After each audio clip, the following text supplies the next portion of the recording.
Welcome to Flickhead's Take. I'm your host, Jacob Scradish, And I'm Logan Johnson. and today we will be talking about the film Nocturnal Animals. Alright, Logan. So, Nocturnal Animals. It's a movie about a man. Well, actually, it's more of a movie about the woman, would you say? Yeah, I would.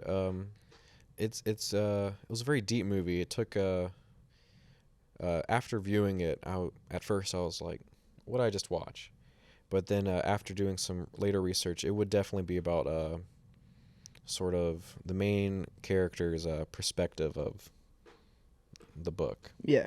So essentially, what Nocturnal Animals is about, it's about a woman who's an artist, and it just starts out they're at one of her art shows, and you see like how her personality is kind of she's like closed off. Would you? I wouldn't even call her an artist. I'd call her an owner of a art gallery. Okay, Like because she doesn't create art. She just showcases it. that's true. Yeah. Um, so you see kind of what her personality is through the first like 10, 15 minutes of the movie, just like how she's just like she almost seems pretentious, but you can tell she's full of emotions. Yeah, it's walled off and sort of like a loner type feel, which I mean, whenever you sort of find out more about her character, that makes sense. But Yeah. Which then later on we find that she gets this manuscript from an ex-boyfriend, Mhm. an ex like serious boyfriend that she had, and the manuscript goes in. It tells a very very dramatic kind of like hard to watch almost yes, story. yes. Let's see. So this is where it kind of confused me because you see the main male character, Jake Gyllenhaal's character, with and without a beard, and that sort of tells you like whenever he doesn't have a beard, it's a flashback to whenever they're in a relationship. Now with the beard, it's the main character reading the book and casts her ex basically as the main character. Now you find out that the book is sort of his coping mechanism of expressing about the breakup. Yeah. So like main character is actually played by Amy Adams. Yes. We forgot to mention that, but yeah. So Amy Adams in the movie, she doesn't really know what she wants, hmm and she just knows that she wants to be with someone.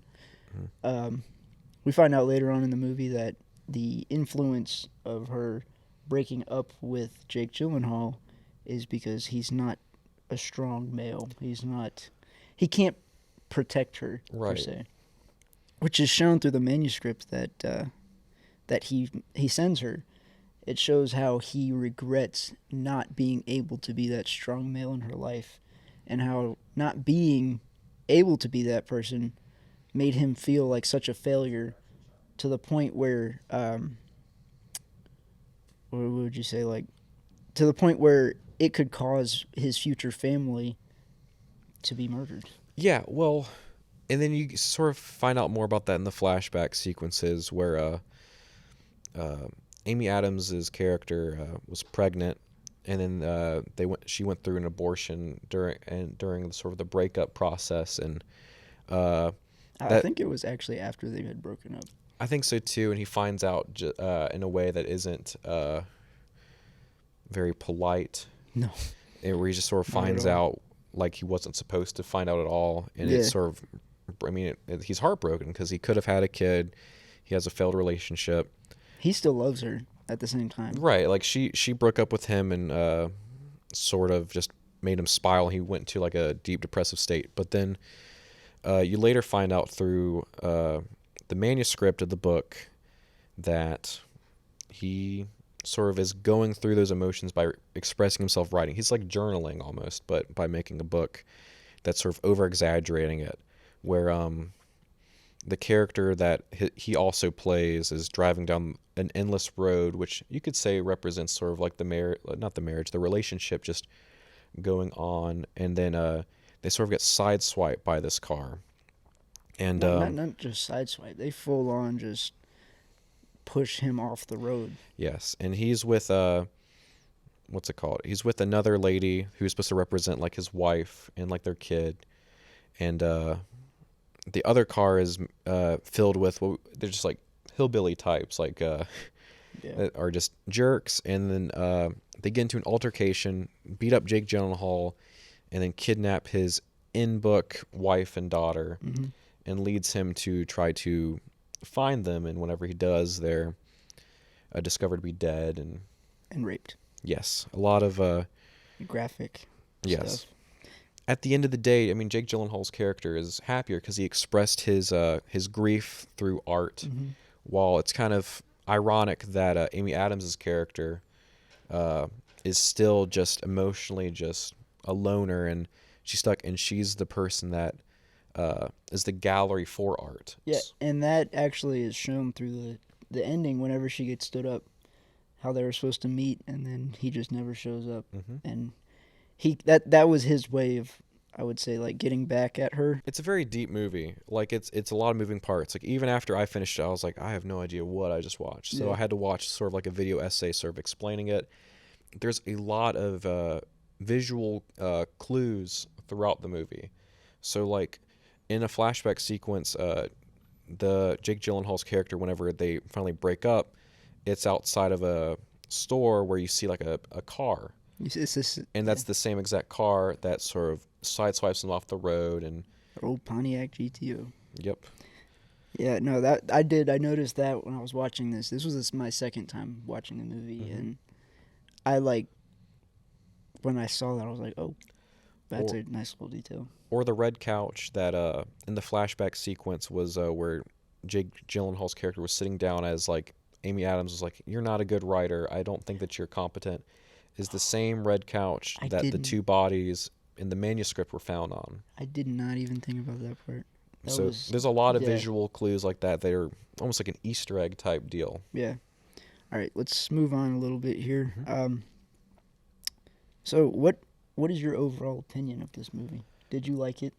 Okay. And why or why not? And we'll go into those 4 This, categories after. this falls under the category of one of those movies that after viewing it, I'm like, this is trash. And then I text Jacob going, "Why do you keep making me watch bad movies?"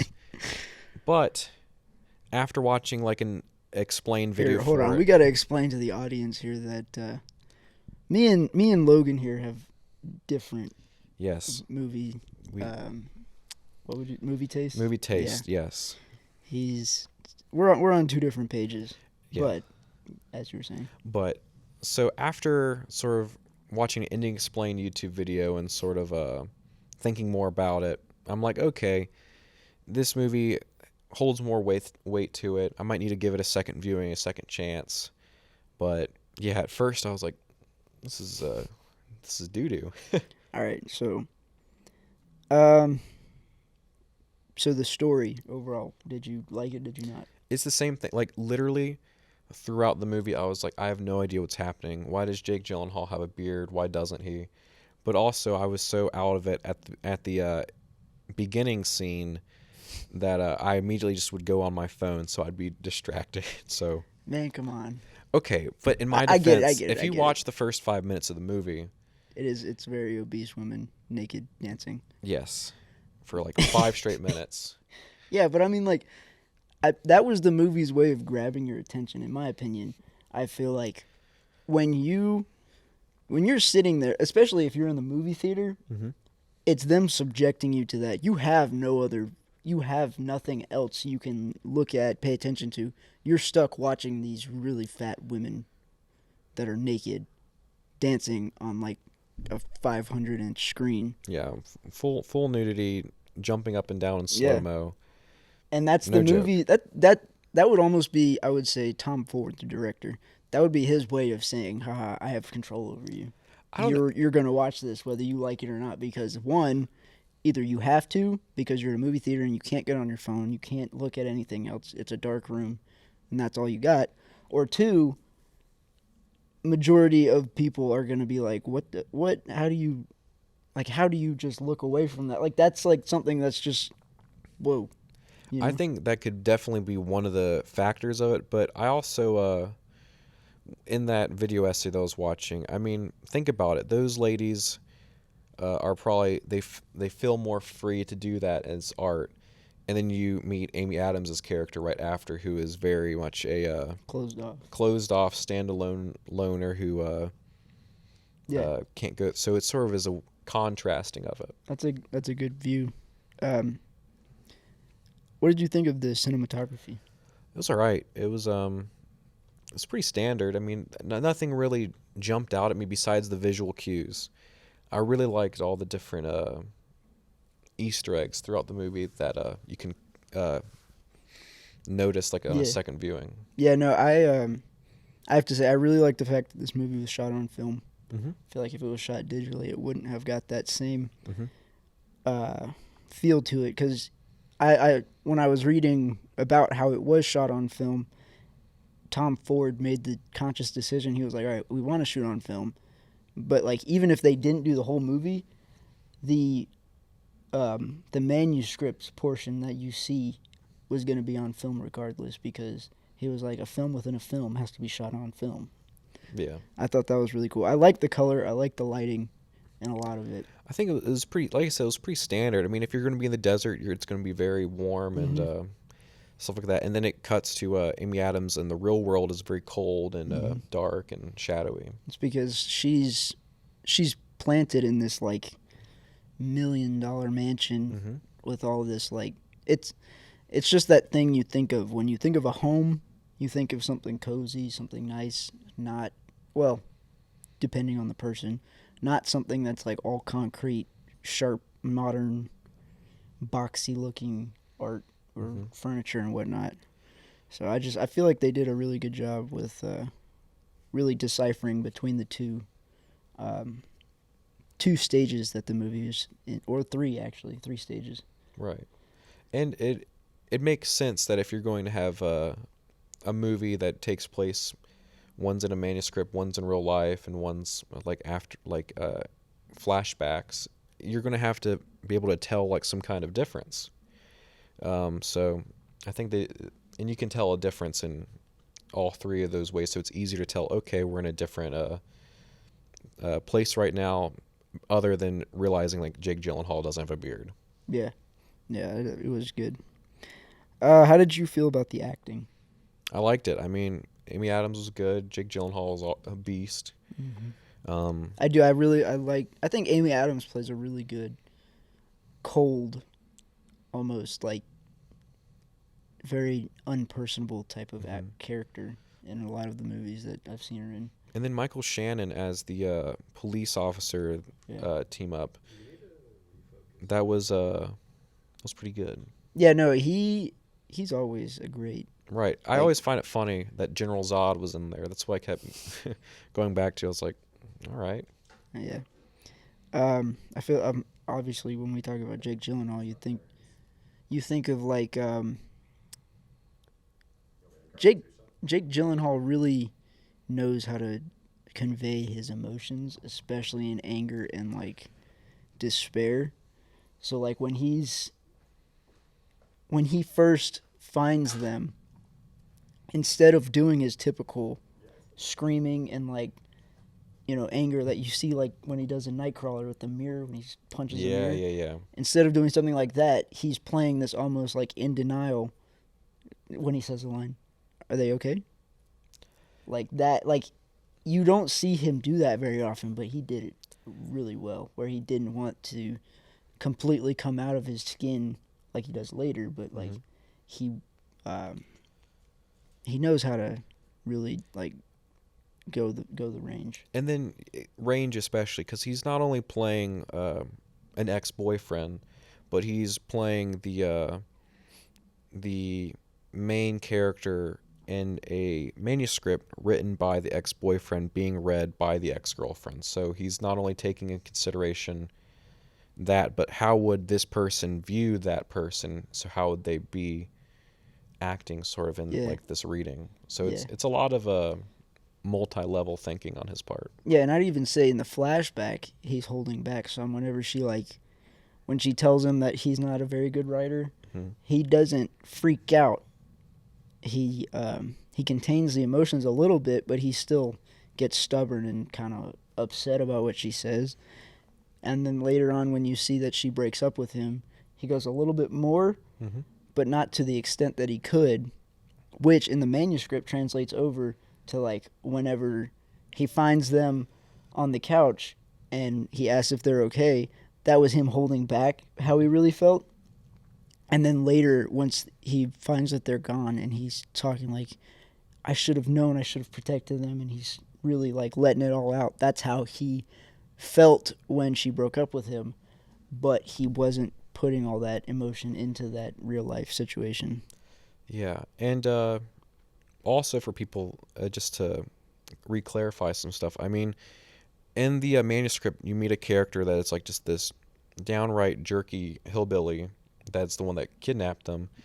Uh, that's supposed to be the representation of the girlfriend, the ex-girlfriend, like after the breakup, because it sort of kills like this old self of her and becomes like this new like stubborn, not caring type person that's like, bump you, I don't care. Yeah, and that goes back to like how he finds her after she gets the abortion. That's where that comes from. Yes. Yeah, no, I definitely really like the acting in the movie for sure. Oh yeah. Do you feel like anybody else, if they were cast in any of the roles, could have played it better?